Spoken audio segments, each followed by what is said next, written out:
Movement claims his comments about curing drug addiction and world peace are copyrighted and they should be removed from the web. But can anything really be deleted once it's entered cyberspace? Let's remind ourselves what Tom Cruise said.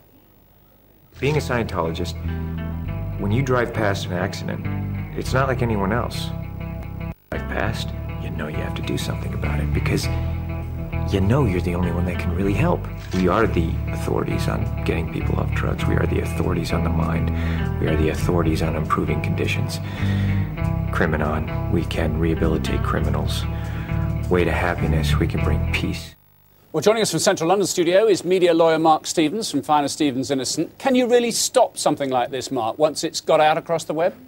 I think it's very difficult. I mean, of course, the Scientologists do own the copyright, and they are entitled to go against, YouTube and people who've actually been posting this up. But of course, the problem with that is that although those people will have infringed copyright, as soon as you take that kind of action against something by Tom Cruise, you immediately make a news story. And one of the things about news is that you can report it without infringing copyright. So your use of the material there wasn't an infringement of copyright. And of course, every news organisation that's reputable across the planet, just like Sky, has got this on their website, has got this on their television programmes, and as a consequence of that, this is getting a lot more coverage because of the action that's been taken. They really have made a disaster out of a crisis.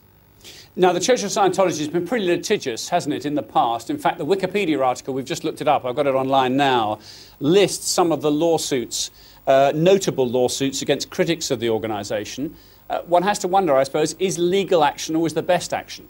I don't think it is, and I think that, particularly in this particular case, it's created a problem. They wanted to remove Tom Cruise from the internet because they felt that putting bits and pieces up of the material, it's not the whole video that he shot, really gives a distorted image. The problem, of course, is that as soon as you do that, you cause attention, you draw attention to it. And there are many organisations out there that have been the subject of criticism, major international corporations like McDonald's, for example, and they wisely, very often, ignore rather than take legal action. Now, a new book about Tom Cruise also grabbing the headlines, Mark. I'm sure you've heard of it. Andrew Morton, of course, who wrote the controversial biography of Princess Diana, turning his attention to the star. The book's not going to be published in the UK, though.